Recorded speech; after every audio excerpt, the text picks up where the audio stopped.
Hello students, here we are starting our chapter 8, that is cell, the unit of life. As in this picture we can see the plant cell. This plant cell is observed under a microscope. The first scientist was Robert Hooke, who first saw cells. As we can discover cells in we will define the term cells. As we know, all organisms are composed of cells.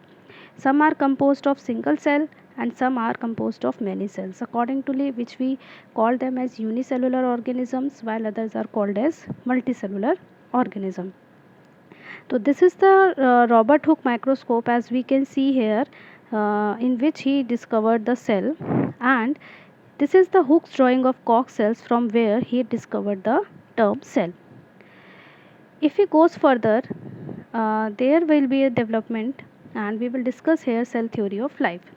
Here are two scientists, there are Mathis Claydon and Thwaites Schwann, who stated the cell theory in 1838 and in 1839. Claydon was a German botanist and Schwann was a British geologist. Both of them discovered plants.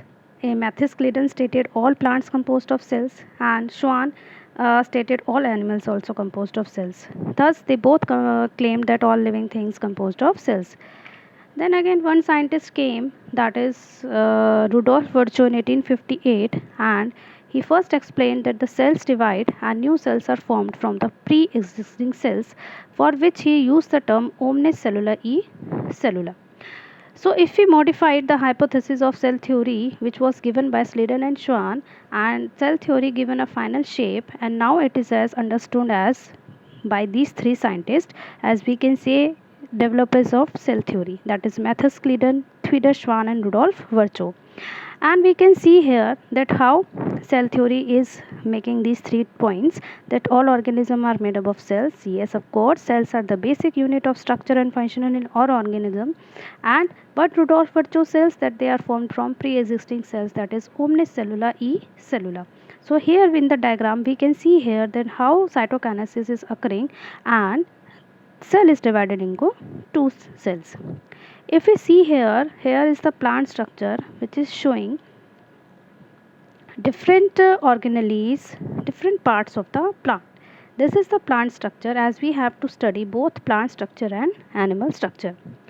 If you go through the labeling, we can see outermost cell wall is present in the plant cell, and if you define the plant cell from animal cell, the cell wall is present in plant cell but not in animal cell.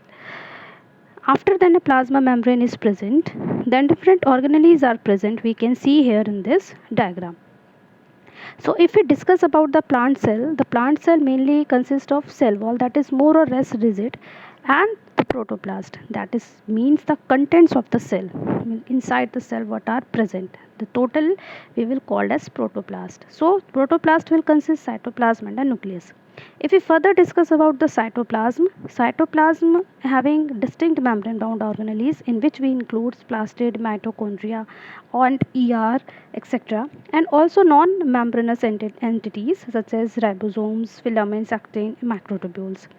And rest of the cytoplasm is a liquid matrix in which the nucleus and various entities membrane systems are suspended. So it is typically referred to as cytosol or ground substance. So we can say it like the cytosol or ground substance. So we can see here from this diagram how different organelles are suspended in the cytoplasm and nucleus. Okay. Further, we have to discuss one by one all the plant structure components, their organelles, and all the parts.